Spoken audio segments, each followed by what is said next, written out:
esteemed faculty, honored guests, and my dear students. Let me start by wishing all teachers present here a very happy Teachers' Day.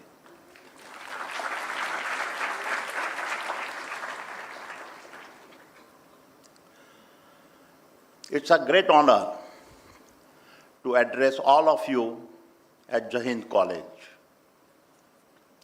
These institutions, born from the ashes of India's partitions, is a great example of the resilience of a human spirit.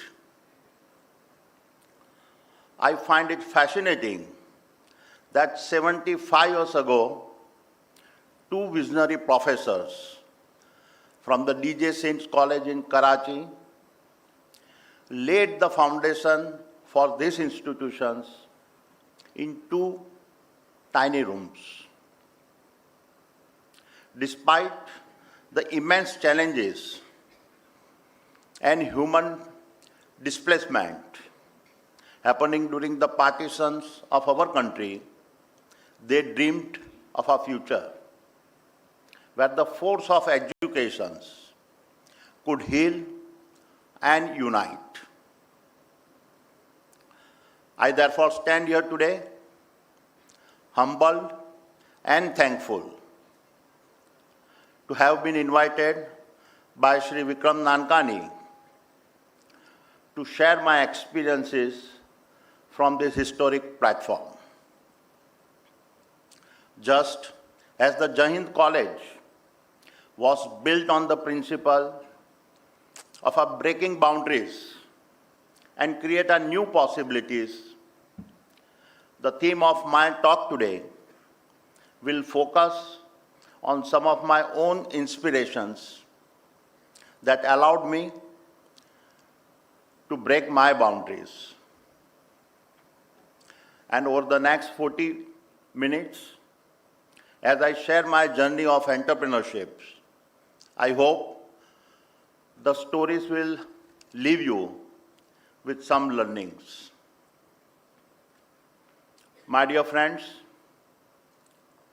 we all need role models in our lives. Imagine a young boy faced with the choice between the expectations of his surroundings and an inner calling. This narrative is not restricted to any single person, but is a theme we have seen happen all across history. Consider the early titans of the US industry, such as John D. Rockefeller, Cornelius Vanderbilt, or Andrew Carnegie, who built the infrastructure that shaped the future of United States, or our own visionary leader like J.R.D. Tata, G.D. Birla, and Dhirubhai Ambani, who played invaluable roles in transforming India's economic landscape. These leaders did more than just build businesses. They established legacies. Their journey were filled with challenges and criticism, yet their guts to tackle the impossible transform ordinary ambitions into extraordinary legacies. They showed that the true measure of a leader is not in their titles, but in the legacies they leave behind. And as I stand before you today, I would like to emphasize a few points that often go unspoken. It is easy to criticize the present, but history as a way of highlighting the profound contributions of those who dared to break boundaries. It is said that the wisdom of our saints and prophets is only recognized long after their time. Likewise, I believe that the real impact of the achievement of visionaries is also often realized not during their lifetimes, but only after they are gone. My dear friends, I was just 16 years old when I decided to break my first boundary. I had to do with giving up my education and choosing to move to an unknown future in the city of Mumbai. People still ask me, why did you move to Mumbai? Why did you not complete your educations? The answer lies in the heart of every young dreamer who sees boundaries not as a barriers, but as challenges that test his courage. I was driven by a need to see if I had the courage to make a life for myself in the most happening city of our country. Mumbai is more than just a city for me. It was my training ground for business. It is here that I learned to short and trade in diamonds. The field of trading makes a good teacher. I learned very early that an entrepreneur can never be frozen by over-evaluating the choices in front of him. It is Mumbai that taught me to think big. You must first dare to dream beyond your boundaries. But life has a way of taking unexpected turns. Just as I was turning 19, I was called back by my elder brother to assist in running our small-scale PVC film factory situated near Ahmedabad. The business was faced with many challenges, primarily due to extreme government control and restrictive import policies, leading to severe shortages of raw materials.